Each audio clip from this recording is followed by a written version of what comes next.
Underneath the promise of free trade lies a cost most people never see, not because it's hidden by accident, but because it's hidden by design.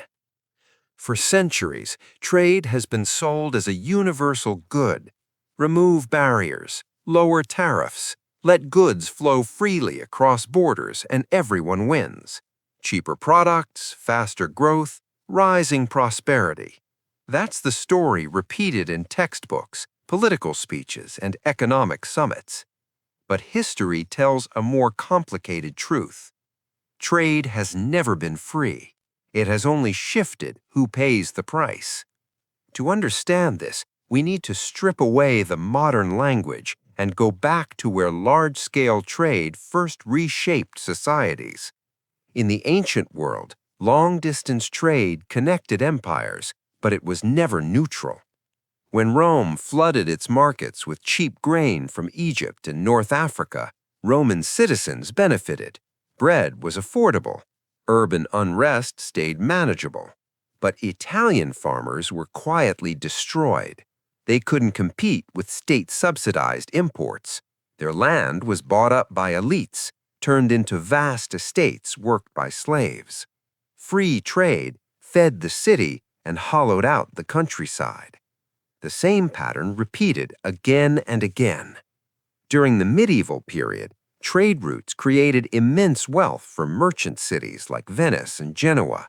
These cities preached openness when it suited them, but they enforced monopolies, controlled ports, and used naval power to choke competitors.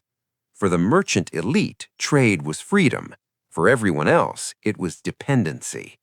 Regions that specialized too narrowly found themselves vulnerable to price swings, crop failures, and foreign pressure. The cost of efficiency was resilience. Fast forward to the age of empires, and the hidden cost becomes even clearer. European powers opened global trade not through mutual agreement, but through force. Colonies were integrated into global markets as suppliers of raw materials and consumers of finished goods. On paper, trade expanded. In reality, local industries were dismantled. India's textile producers collapsed under competition from British mills. Wealth flowed outward, while poverty became structural. Trade was free only for those who controlled shipping lanes, finance, and law. Even when formal empires collapsed, the system didn't disappear. It evolved. In the 20th century, free trade agreements promised peace and prosperity after devastating wars. Tariffs fell. Supply chains stretched across continents. Consumers in wealthy countries enjoyed cheaper goods than ever before. But the costs were simply relocated. Industrial jobs vanished from entire regions. Communities built around manufacturing hollowed out. Wages stagnated even as corporate profits soared. The benefits of trade were concentrated. The risks were socialized. What makes free trade so powerful is not that it creates wealth, but that it hides who absorbs the shock when markets shift. When factories move overseas, shareholders gain flexibility, workers lose stability. When supply chains optimize for cost, companies gain efficiency, societies lose redundancy. When prices fall, consumers celebrate. When wages fall, the damage takes years to surface. And then there is the strategic cost. Modern economies depend on global trade for essentials, food, energy, medicine, technology. This creates efficiency in calm times and fragility in crisis. A pandemic, a war, a blocked shipping lane, and suddenly cheap goods become unavailable goods. The true price of free trade isn't paid at the checkout counter. It's paid when systems are stressed and options disappear. History shows us that elites have always understood this.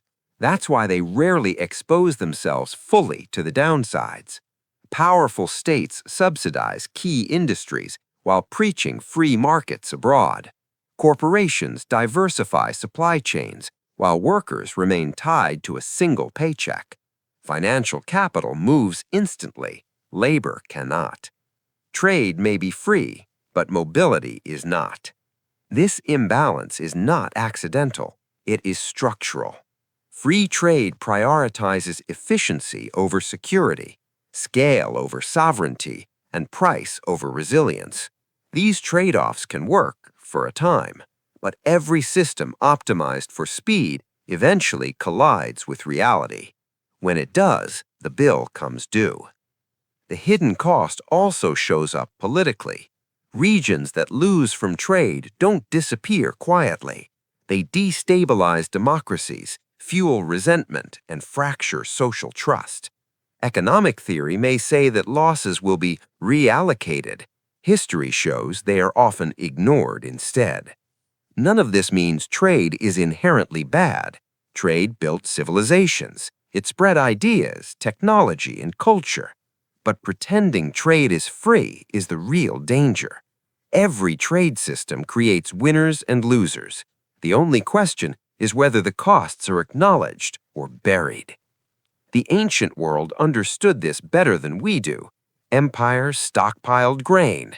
Cities protected strategic industries. Merchants hedged across routes and regions. They didn't confuse openness with safety. They knew markets could turn hostile overnight. Today, we're told the system is self-correcting, that efficiency will save us, that cheaper is always better. History disagrees. The true lesson of free trade is not that borders should be erased, but that dependence has a price. And that price is rarely paid by those who design the system. It's paid by those who trust it the most. Because in the end, free trade isn't free at all. It's just very good at hiding the receipt. If history has taught us anything, it's this. When costs are invisible, they don't disappear. They accumulate, and eventually they surface, all at once.